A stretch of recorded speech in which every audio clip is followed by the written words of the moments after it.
afternoon, folks. You're watching The Hungry Handgunner. I'm Nick, and today we're going to be taking a look at this KelTec P17 that was loaned to me from my buddy Billy. So I guess to start things off, we'll give it a go here and see how she shoots, and probably try the suppressor on it as well because it's got a threaded barrel and I have a 22 suppressor now. So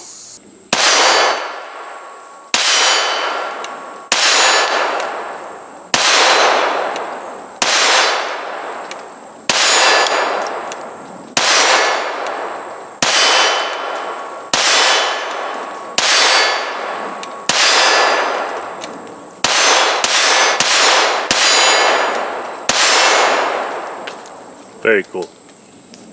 Now, let's try the suppressor. Alright, the Griffin Armament Paladin 5 on here. Very nose heavy now. I think this is actually heavier than the gun itself. So, let's see what we get now. Oh man. Let's reach way up there if we can. Malfunction. Just didn't chamber the next one. That's so quiet.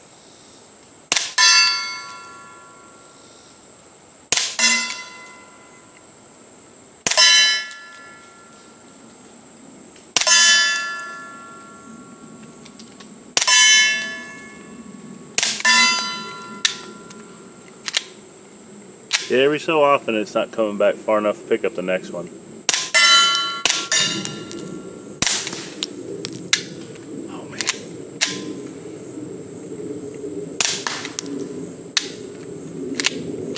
Alright, we're empty on that one. That is cool.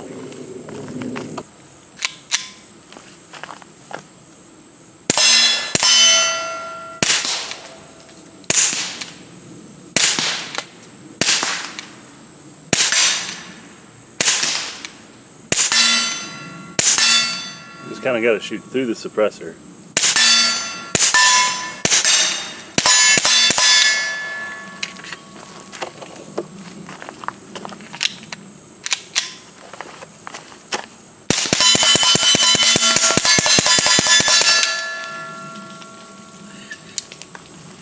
That's fun.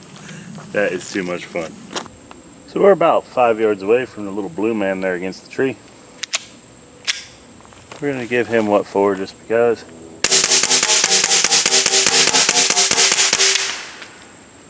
Ate him up pretty good. I like these little aluminum targets, man. The guy local to me makes them. Let's give him another one here.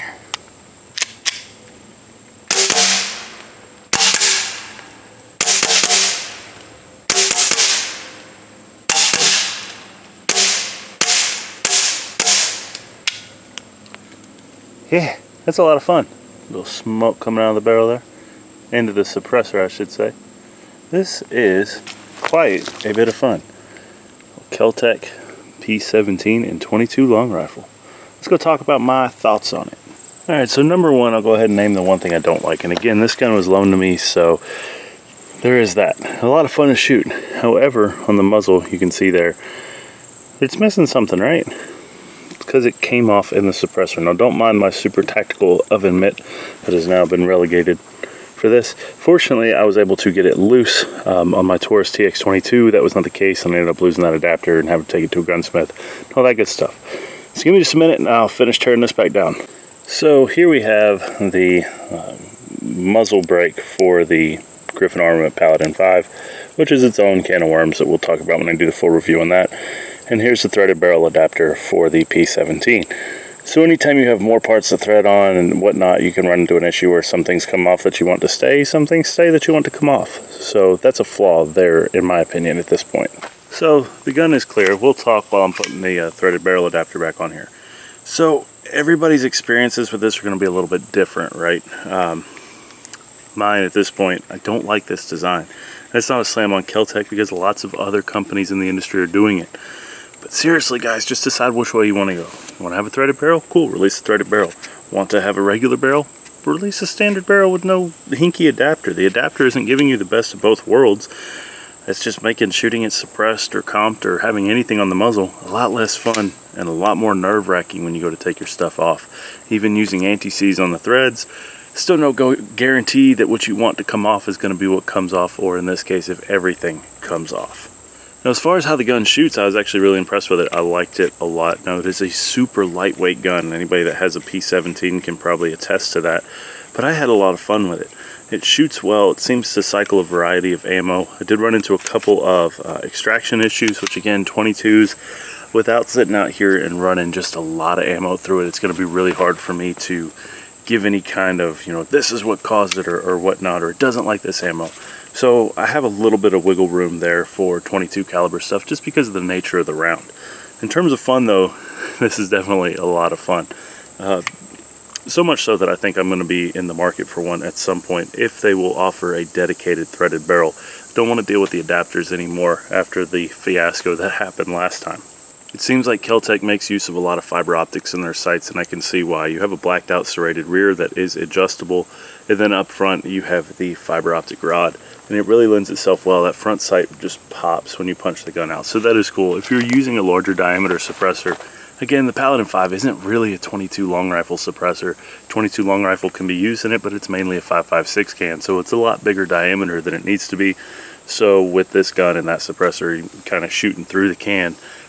But it worked okay, as you could see. It was still fun. And take your time, line up some distance shots, it's still doable. The gun ships with two 16-round magazines. The magazines are lightweight, and they look like a KelTec magazine would look. You've got a lot of ribs and serrations and things like that on there. But they go into the gun with a nice click, and then you have a paddle style release here at the trigger guard, and they come out no issues there. You do have an ambidextrous safety over here, very nice. I can see the appeal on something like this, arguably not marketed for self-defense, but there are worse options out there, in my opinion, for defensive use. The slide on the gun is super interesting. You can see everything up top moves, and everything here in the rear moves, and it just does what it does. It's not too bad at all. Very cool there. Just another way that KelTec made this reciprocating mass just as lightweight as possible, I think, so that it would work with a variety of 22 long rifle ammo. Do want to give a shout out to my buddy Billy. Thank you for letting me borrow this. This is a lot of fun. I've had a lot of fun out here on and off camera, plinking around, just getting some exposure to something different that I hadn't seen. So I do think that this is going to be something that I'll keep an eye out for eventually and grab, or maybe the CP33, or maybe both. So I like the idea of just having something really, really fun to get out here and put the can on and mess around without being too obnoxious. So there is that. Thanks again, bud. I appreciate it a lot. Guys, stay safe, keep shooting, and I'll see you next time.